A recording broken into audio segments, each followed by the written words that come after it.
ପାଇଁ ଗପ ଜୀବ ହତ୍ୟା ମହାପାପ। ବାଲ୍ୟାବସ୍ଥାରେ ସାଧାରଣତଃ ପିଲାମାନଙ୍କ ମନ ଓଦା ମାଟି ସଦୃଶ ନରମ ଥାଏ। ମାଟି ଓଦା ଥିବା ସମୟରେ କୁମ୍ଭାର ପାତ୍ରଗୁଡ଼ିକୁ ବିଭିନ୍ନ ଆକୃତି ଦେଇପାରନ୍ତି, କିନ୍ତୁ ମାଟି ଶୁଖିଗଲେ ତାହା ଆଉ ସମ୍ଭବ ହୋଇନଥାଏ। ସେହିପରି ବାଲ୍ୟାବସ୍ଥାରେ ପିଲାଟି ଯେଉଁ ପରିବେଶ ପରିସ୍ଥିତି ଓ ଯାହାଙ୍କର ସଂସ୍ପର୍ଶରେ ଆସେ ତାହା ଉପରେ ସେ ସବୁର ପ୍ରଭାବ ଖୁବ୍ ବେଶୀ ପଡ଼ିଥାଏ ଓ ସେହି ପିଲାଟି ତଦନୁଯାୟୀ ଗଢ଼ି ହୋଇଯାଏ। ଜଣେ ଉପଯୁକ୍ତ ମଣିଷ ହେବା ପାଇଁ ବାଲ୍ୟକାଳର ସଂସ୍କାର ଅତ୍ୟନ୍ତ ଜରୁରୀ। ପିଲାଟିର ପ୍ରଥମ ଗୁରୁ ହେଉଛନ୍ତି ତାର ଜନ୍ମଦାତ୍ରୀ ମା। ମା ସର୍ବଦା ସନ୍ତାନକୁ ଉଚିତ ଶିକ୍ଷା ପ୍ରଦାନ କରିବା ଉଚିତ। ଆମ ପରିବାରରେ ମା, ଜେଜେମା, ଜେଜେ, ଅଜା ଓ ଆଈ ଆମକୁ ବିଭିନ୍ନ କାହାଣୀ ମାଧ୍ୟମରେ ଆମକୁ ଅନେକ ଶିକ୍ଷଣୀୟ କଥା ଶିକ୍ଷା ଦେଇଥାନ୍ତି। ଯେତେ ଜଣଙ୍କୁ ଆମେ ସାଧୁସନ୍ଥ, ମହାତ୍ମା ଓ ମହାପୁରୁଷ ଭାବରେ ଜାଣନ୍ତି, ସେମାନେ ସମସ୍ତେ ସେମାନଙ୍କ ପରିବାରରୁ ସଂସ୍କାର ଲାଭ କରିଛନ୍ତି। ଏମାନଙ୍କ ମଧ୍ୟରେ ଆମ ଜାତିର ପିତା ମହାତ୍ମା ଗାନ୍ଧୀ ଅନ୍ୟତମ। ତାଙ୍କ ପିଲାଦିନର ଗୋଟିଏ ଘଟଣା। ଗାନ୍ଧୀଜୀଙ୍କର ମା ଜଣେ ଧର୍ମପରାୟଣ ମହିଳା ଥିଲେ। ସେ ରାମାୟଣ, ମହାଭାରତ ଓ ଶାସ୍ତ୍ର ପୁରାଣ ଆଦି ସହିତ ମହାପୁରୁଷମାନଙ୍କ ଜୀବନୀ ମଧ୍ୟ ପଢ଼ୁଥିଲେ ଏବଂ ସେଥିରୁ ଛୋଟ ଛୋଟ ଗପ ଗାନ୍ଧୀଜୀଙ୍କୁ ଶୁଣାଉଥିଲେ। ମିଛ କହିବା, ଚୋରି କରିବା, ଜୀବ ହତ୍ୟା ଆଦି ପାପକର୍ମ ବୋଲି ଗାନ୍ଧୀଜୀ ତାଙ୍କ ମାଆଙ୍କଠାରୁ ଶୁଣିଥିଲେ।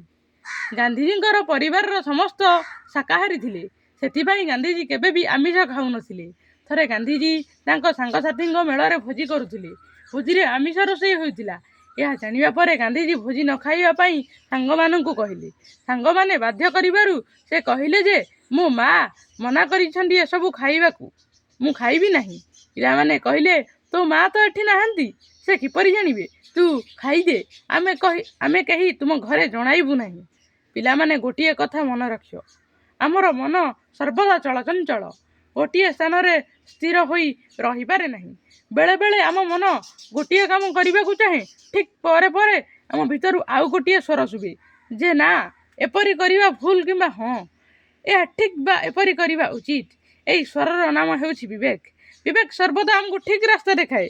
ଆମ ଉପରେ ଯେତେବେଳେ ବିବେକର ପ୍ରଭାବ ଠାରୁ ମନର ପ୍ରଭାବ ବେଶୀ ପଡ଼େ, ସେତେବେଳେ ଆମେ ଭୁଲ ନିର୍ଣ୍ଣୟ ନେଇଥାଉ। ଏଠାରେ ତାହା ହିଁ ଘଟିଲା। ବିବେକର ପ୍ରଭାବ ଠାରୁ ମନର ପ୍ରଭାବ ଅଧିକ ପଡ଼ିଲା ଗାନ୍ଧୀଜୀଙ୍କ ଉପରେ। ସେ ଭୋଜିରେ ଆମିଷ ଖାଇଲେ। ଘରକୁ ଫେରିବା ପରେ କାହିଁକି ଆମିଷ ତରକାରୀ ଖାଇଲେ ବୋଲି ଅନୁତାପ କଲେ, କିନ୍ତୁ ମାଆଙ୍କୁ ଏ ବିଷୟରେ କିଛି ଜଣାଇଲେ ନାହିଁ। ରାତିରେ ଶୋଇବା ସମୟରେ ସ୍ୱପ୍ନ ଦେଖିଲେ ଯେ ତାଙ୍କ ପେଟ ଭିତରେ ଛେଳିଟି ରଡ଼ି କରି କହୁଛି, ମୋତେ ମାର ନାହିଁ, ଛାଡ଼ିଦିଅ। ଛେଳିର ବିକଳ ରଡ଼ି ଓ ନିରୀହ ଆଖି ଦୁଇଟି ଗାନ୍ଧୀଜୀଙ୍କୁ ବ୍ୟସ୍ତ କରି ପକାଇଲା। ସକାଳ ହେବା କ୍ଷଣି ସେ ମାଆଙ୍କୁ ଗତକାଲିର ସବୁ କଥା କହିଲେ। ଏସବୁ ମାଆଙ୍କ ନିକଟରେ ପ୍ରତିଜ୍ଞା କଲେ ଯେ ସେ କେବେ ଆଉ ତାଙ୍କ କଥା ଅମାନ୍ୟ କରିବେ ନାହିଁ ଓ ଆମିଷ ଖାଇବେ ନାହିଁ। ତାଙ୍କ ମା ତାଙ୍କ ମୁଣ୍ଡକୁ ଆଉଁସି ଦେଇ କହିଲେ ଯେ ତୁ ତୋର ଭୁଲ ବୁଝିପାରି ଅନୁତାପ କଲୁ, ତାହା ହିଁ ବଡ଼ କଥା। ଭୁଲକୁ ମାନି ତାକୁ ସୁଧାରି ହିଁ ଭଲ ମଣିଷ ପଣିଆ। ଆମ ଦେହରେ ଛୋଟ କଣ୍ଟାଟିଏ ଫୁଟିଗଲେ ଆମକୁ କେତେ କଷ୍ଟ ନ ହୋଇଥାଏ, ଠିକ୍ ସେମିତି ଗୋଟିଏ ଜୀବନ ମାରିବା ବେଳେ ତାକୁ କେତେ କଷ୍ଟ ହୋଇଥାଏ। ମାରିବା ପୂର୍ବରୁ ସେ କେଡ଼େ ବିକଳ ହେଉନଥିବ।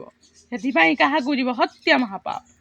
ଅନ୍ୟକୁ କଷ୍ଟ ଦେବା ହେଉଛି ପାପ ଓ ଅନ୍ୟର ହିତ ସାଧନା କରିବା ହେଉଛି ପୁଣ୍ୟ। ଯେତେ ଅସୁବିଧା ଆସିଲେ ବି କଦାପି ମିଛ କହିବ ନାହିଁ। ଭଗବାନଙ୍କ ନିୟମ ଅନୁସାରେ ବିଳମ୍ବ ହେଲେ ବି ସର୍ବଦା ସତ୍ୟର ଜୟ ହୁଏ। ମନେ ରଖ, ଯିଏ ଅନ୍ୟକୁ ସାହାଯ୍ୟ କରେ ଭଗବାନ ତାକୁ ହିଁ ସାହାଯ୍ୟ କରିଥାନ୍ତି।